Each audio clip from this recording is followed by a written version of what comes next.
Le top 25 des films que vous devez voir absolument, j'en ai beaucoup plus, mais enfin, il y a des films qui m'ont vraiment marqué et qui ont transformé ma vie, en fait. Donc, c'est ce que je voulais partager aujourd'hui dans cette vidéo, une vidéo un peu plus fun, un peu plus différente. Donc, je voulais partager ça avec vous. Bonjour, je m'appelle Farah Kay, je suis votre coach d'affaires. J'aide les femmes à devenir des warrior girls dans les affaires et dans la vie. Alors avant tout, si vous n'êtes pas abonné à cette chaîne, je vous invite à vous abonner, à activer la petite cloche pour recevoir toutes les notifications, d'autant plus quand je fais des lives, quand il y a des nouvelles vidéos qui sont postées, vous serez les premiers à être au courant. C'est des choses vraiment croustillantes. Alors donc on va commencer donc avec le top 25 des films à voir absolument. Il y a des plus anciens, des plus récents, c'est un peu mélangé, ils ne sont pas spécialement dans l'ordre, mais c'est pas grave, je vous les donne et je vous expliquerai aussi pourquoi, parce que c'est très important que je vous explique pourquoi. Ça sert à rien que je vous dise regardez ce film et je vous explique pas pourquoi. Voilà, alors juste une petite chose avant de démarrer ces 25 films qui m'ont marqué et qui ont vraiment transformé ma vie, eh bien je vous invite, pour vous sentir mieux, si vous voulez sortir d'une relation toxique ou que vous vous sentez pas très bien, de télécharger votre checklist pour vous sentir mieux et vraiment vivre la vie que vous méritez. C'est en dessous de la vidéo, il y a le lien là, un lien en bleu, vous cliquez dessus, ensuite vous aurez cette checklist. Alors on va commencer par un film. Le premier film, vous allez me dire, oui, mais c'est E.T. Pourquoi ce film? Alors je me souviens, je pense que je devais avoir, j'avais moins de 10 ans, je crois, quand je l'ai vu. C'est vrai que c'est un vieux film, mais pourquoi ce film? Ce film, en fait, je pense, il est vrai que ça nous a un peu fait rêver, ça fait un peu rêver, en fait. Et puis, ça ouvre un peu l'esprit pour nous dire, oh, les êtres humains, l'ego des êtres humains, il n'y a pas que nous qui existons, peut-être il y a d'autres choses qui existent. Alors, est-ce que les extraterrestres existent? Est-ce que les ovnis existent? Est-ce que ça, moi, je ne vais pas entrer dans le débat. Mais on peut se poser la question, et si ça existait? Et puis, c'est un film aussi sur la différence. Vous voyez? Sur la différence, sur l'entraide aussi. Donc, c'est pour ça que je vous recommande vraiment de voir E.T. Moi, j'ai pleuré. Hein. Alors là, je pense que je ne l'ai pas vu depuis un moment, mais si je dois le revoir, je pense que je vais à nouveau pleurer parce que ça me prend vraiment au cœur. Alors, le deuxième film, c'est Les temps modernes de Charlie Chaplin avec Charlie Chaplin. Pourquoi? Parce qu'évidemment, nous sommes dans une société de consommation. Et ça, c'était vraiment un film ancien. Il est en noir et blanc. Et donc, c'est un peu, comment dire, c'est ne pas être seul. Dans ce film, c'est aussi ne pas être seul. C'est pouvoir partager des difficultés dans la vie avec une personne ou avec d'autres personnes. C'est vraiment montrer que sur ce chemin de la vie, on ne doit pas être seul. Vous comprenez? Donc c'est pour ça que j'aime vraiment ce film et puis pour d'autres raisons encore. Le troisième film, j'ai pas commencé, bon c'est pas grave, c'était pas la première liste, mais bon je vais les barrer, pour ça j'oublie pas. Troisième film, c'est Dirty Dancing. Alors Dirty Dancing, j'étais ado quand ce film est sorti, moi j'adore, c'est mon petit côté un peu ado que je retrouve en fait. Mais c'est aussi un film sur les classes sociales, c'est-à-dire que le protagoniste entre dans une famille qui est d'une classe d'un niveau élevé, qui vient passer ses vacances, il va rencontrer celle qu'on surnomme bébé. C'est une histoire d'amour, mais surtout, comme je vous dis, c'est l'histoire de est-ce que des classes peuvent se mélanger dans la société? Est-ce que l'amour, c'est un peu le Roméo-Juliette, on va dire, mais bon, en moins grave, puisque dans Roméo et Juliette, ils prennent du poison, voilà, et donc un des protagonistes meurt, je vous dis pas la fin, comme ça vous pourrez voir le film d'ailleurs, que je n'ai pas cité. Et donc c'est aussi surtout ça, est-ce que l'amour gagne? Évidemment, dans les films américains, souvent c'est un happy end, l'amour gagne. Mais, cela dit, l'amour est puissant. Et même si ça peut paraître bateau, moi je vous dis que l'amour est très puissant et je pense que c'est le plus puissant au monde, la chose la plus puissante au monde, l'amour. Alors, un autre film, Psychose. Alors, Psychose, ça c'est un film. Alors, je vous recommanderais peut-être la première version. Hein. Première version du film, il est en noir et blanc, c'est vraiment extrême. Bon, là, ça fait peur. Hein. C'est très... il y a beaucoup de suspense, ça effraie aussi. Mais c'est vraiment un film remarquable sur la folie, en fait. Sur la folie et jusqu'où un enfant, bien qu'après, c'est Norman Bates, hein, je crois, oui, Norman Bates est plus grand, ça c'est le lien par rapport à la mère et comment ça peut aliéner, comment une mère peut aliéner son fils aussi. Là, je vous recommande aussi de voir ce film Psychose. Alors, l'autre film, c'est Titanic. Alors, Titanic, avec Leonardo DiCaprio. Évidemment, on va parler de l'amour. C'est un peu la même chose que Dirty Dancing. Est-ce que, puisqu'ils ne se mélangent pas, hein, dans le Titanic, vous verrez qu'il y a, je crois, 3 niveaux. Les pauvres, la classe moyenne et l'élite. Et en fait, ils ne se mélangent pas. Hein. Vous savez, ils ont des étages. Hein. Ils ne se mélangent pas entre eux. C'est dans les années, bon, je ne sais plus, c'est dans quelles années. Donc, il y a quand même un moment.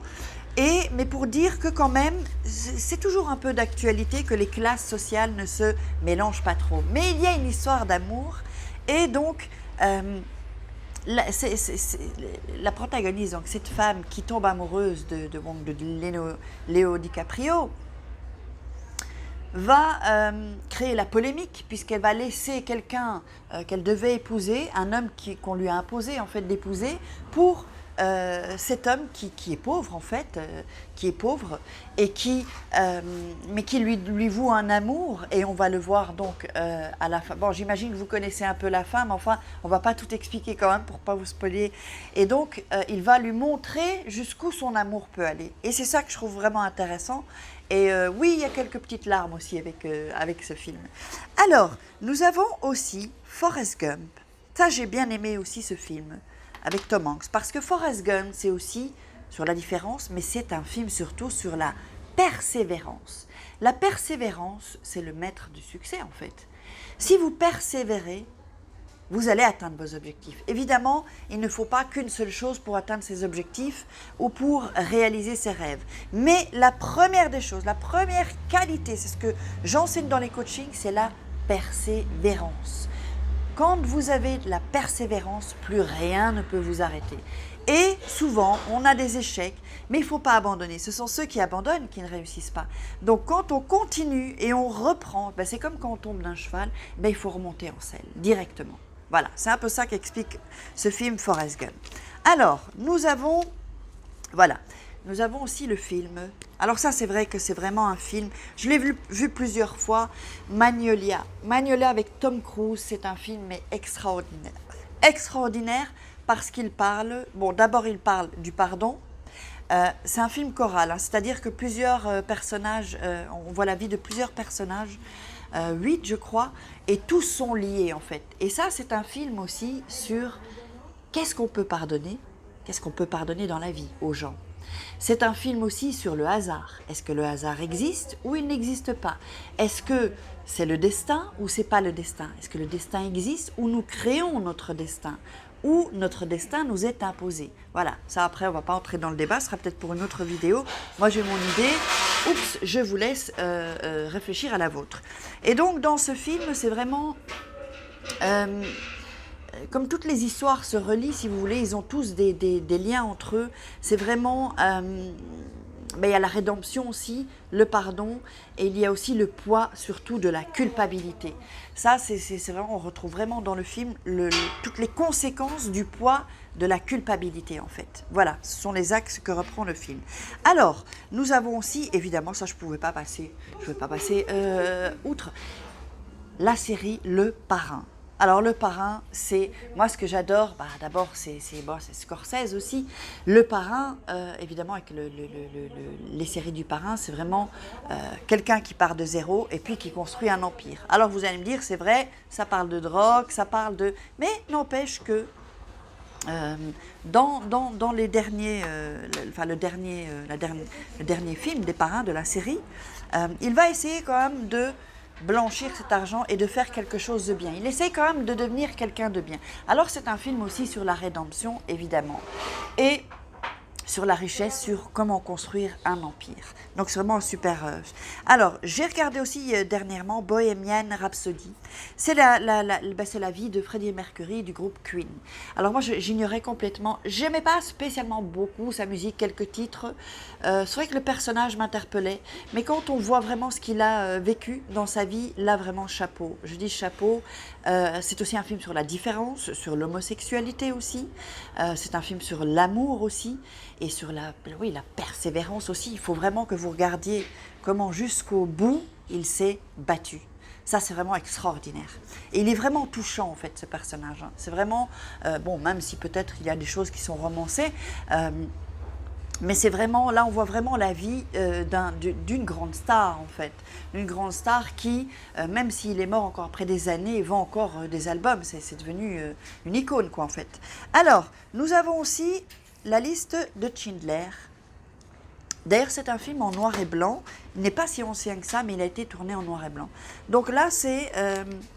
évidemment, on est dans l'époque de la guerre, face à Hitler, face à tout cet antisémitisme et où ils vont tuer des gens, les chambres à gaz, toutes ces choses horribles, dégoûtantes, qui sont inhumaines, quoi, en fait. Et on se demande parfois comment est-ce que des êtres humains peuvent être inhumains à ce point-là. Donc, il faut quand même savoir que c'est le seul peuple, parce qu'il était juif, qui a été détruit, quoi, en fait. On a voulu les détruire. Donc, c'est pour faire un petit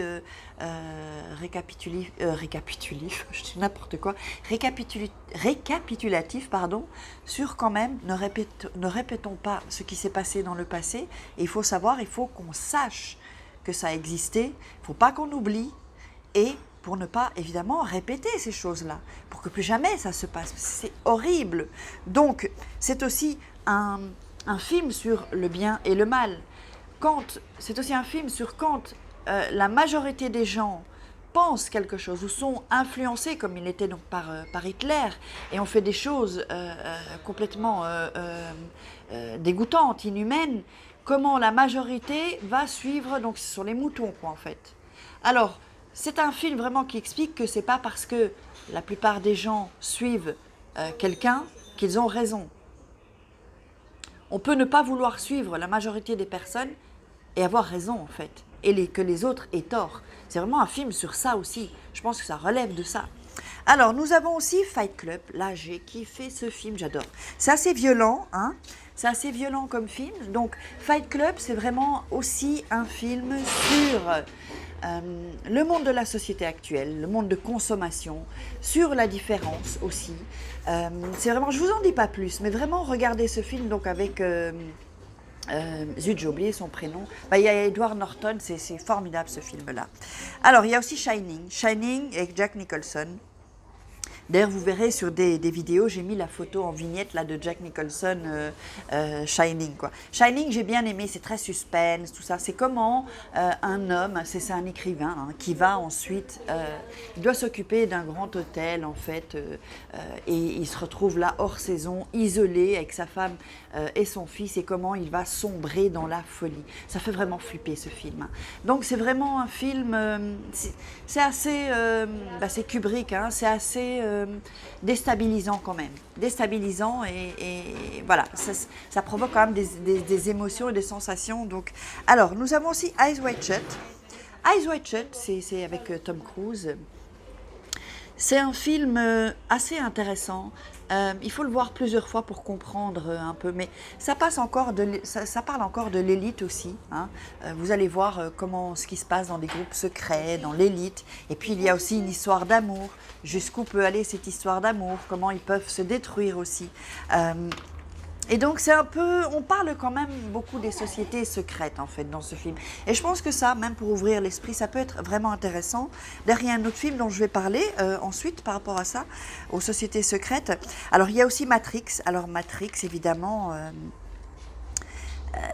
Matrix c'est un film quand même qui a plusieurs couches. Hein. Matrix, il faut vraiment voir ce film parce que voilà.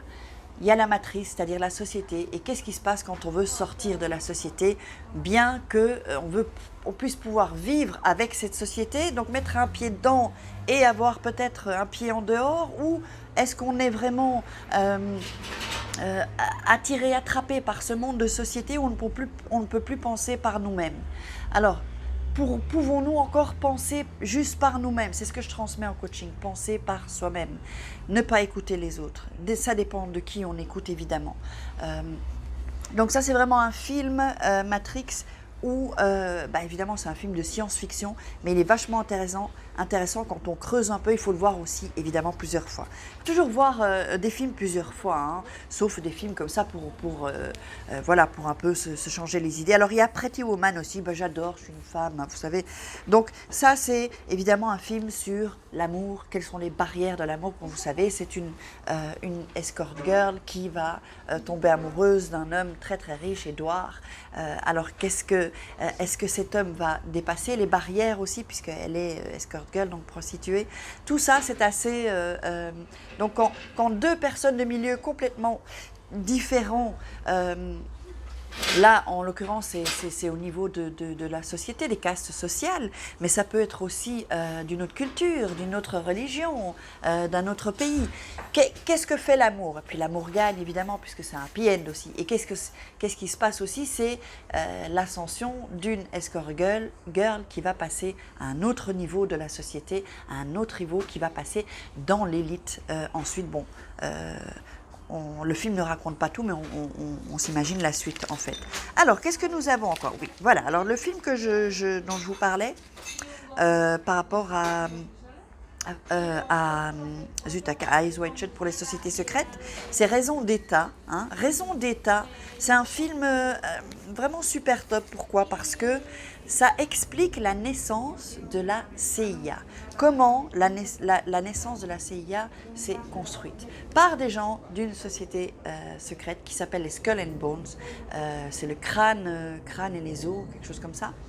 Et donc on voit un peu comment la CIA a été créée pour pouvoir contrôler, c'était en pleine guerre froide avec les Russes. Donc je pense que c'est important de voir ce film qui est assez, on va dire, assez réel quoi en fait, hein, qui est assez réel. Il y a une intrigue, c'est vraiment top. Alors, nous avons aussi Il était une fois l'Amérique. Ça c'est vraiment, bon, c'est un film aussi de mafia, quoi. Hein. Mais c'est vraiment intéressant, ce film. On montre aussi l'ascension, puis la chute, puis l'ascension encore. Puis c'est un film aussi sur le bien et le mal. Hein. Toujours ce combat, le bien et le mal. Qu'est-ce qui est bien, qu'est-ce qui est mal. Nous avons aussi, évidemment, Scarface. Ça, c'est un film... on va dire que c'est un film, Scarface, c'est un film sur le succès et la chute d'un empire, en fait. Ou alors le gars, en fait, le gars de Scarface, en fait, il commence à péter un plomb, péter les plombs, évidemment parce qu'il y a, évidemment quand on est dans les addictions, c'est la cocaïne, il commence à en consommer, donc évidemment il tombe dans une parano, c'est assez violent comme film, enfin on voit une ascension, c'est-à-dire peut-être quelque chose qu'il ne faut pas faire. Si on veut créer un empire, n'allez pas dans quelque chose, voilà, les choses à ne pas faire. C'est toujours aussi bien de voir des exemples de choses à ne pas faire pour ne pas les faire en fait, voilà.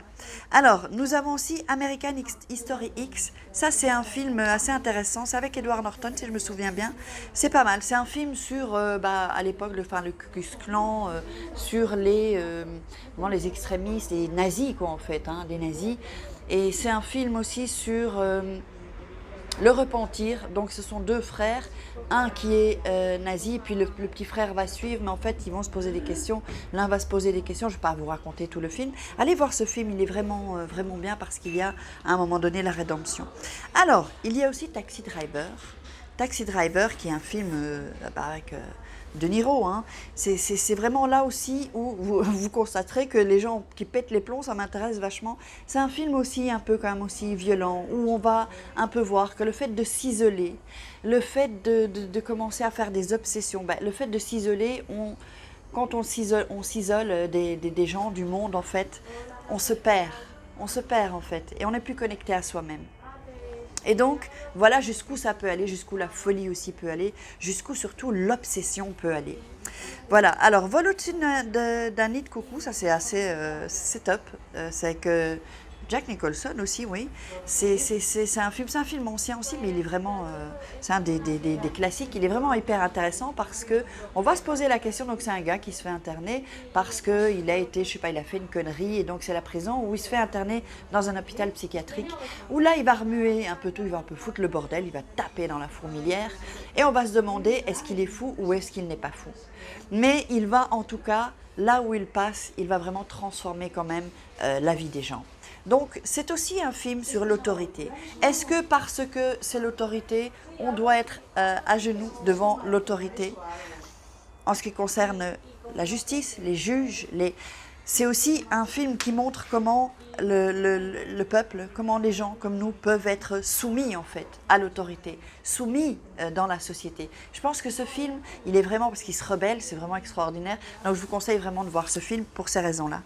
Alors, l'autre film, c'est Midnight Express. Je l'ai vu il y a quelques années.